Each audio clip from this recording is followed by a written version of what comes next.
Hold on to your hats, folks, because the Pi network just got a whole lot more interesting. Remember all that talk about a 100 billion Pi coin supply? Well, scratch that. Turns out the real number is a much smaller 11.1 billion. Now, you might be thinking less supply, higher value, right? Well, in theory, maybe, but there's a catch, and it's a big one. The core team, the masterminds behind Pi Network, are sitting on a mountain of Pi coins. We're talking potentially as much as 82.8 billion Pi, according to some reports. Centralization, the very thing cryptocurrencies like Bitcoin were designed to avoid, is rearing its ugly head in the Pi Network. Why does this matter, you ask? Well, imagine a currency where a small group of people hold the majority of the money. They could potentially manipulate the market, influence the price, and even cash out big time, leaving everyone else holding the bag. This revelation about Pi Network's true supply is a game changer, and it's up to the community to demand answers and hold the core team accountable. Let's break down this centralization thing a little further, shall we? Because it's not just about how many coins the core team holds.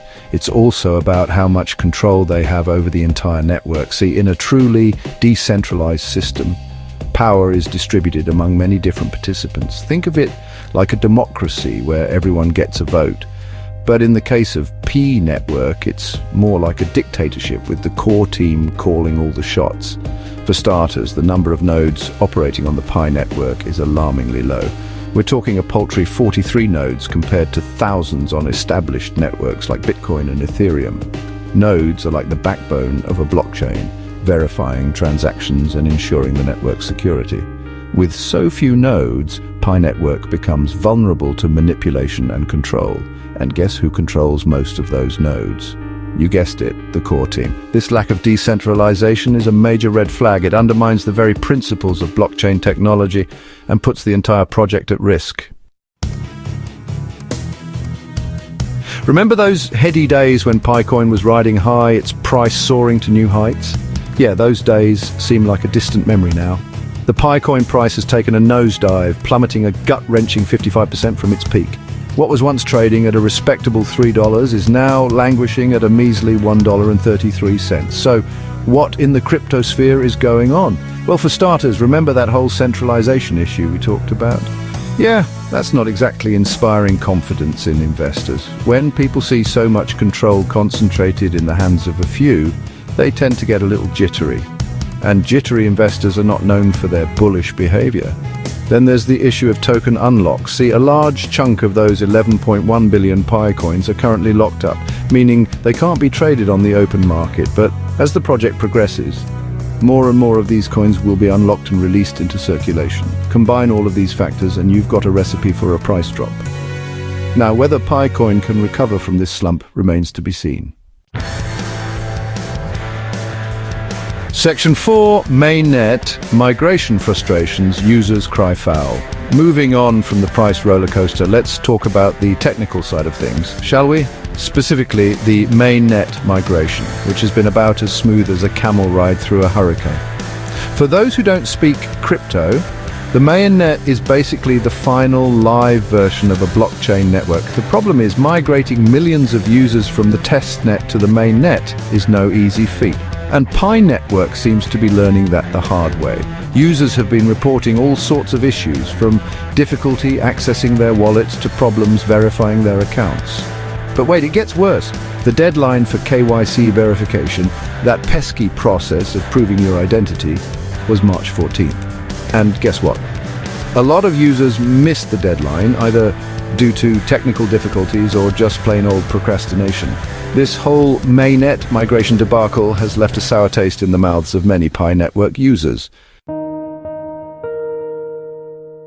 Section 5, Privacy Under Scrutiny, AI-powered KYC, raises eyebrows. Hold on to your data, folks, because Pi Network's latest move has privacy advocates seeing red. In a move that's raising more eyebrows than a clown convention, the platform has decided to incorporate ChatGPT, that AI chatbot everyone's talking about, into its KYC verification process. Now, on the surface, using AI to streamline identity verification might seem like a good idea, but if you scratch beneath the surface, you'll find a whole Pandora's box of privacy concerns. First of all, let's talk about Data collection. KYC verification requires you to hand over a treasure trove of personal information from your name and address to your government-issued ID. Now, imagine all that sensitive data being fed into a powerful AI system like ChatGPT. Then there's the issue of data storage. Where will all this personal information be stored, and how secure will it be? Section 6, the future of Pi Network, a fork in the road. So, what does the future hold for Pi Network?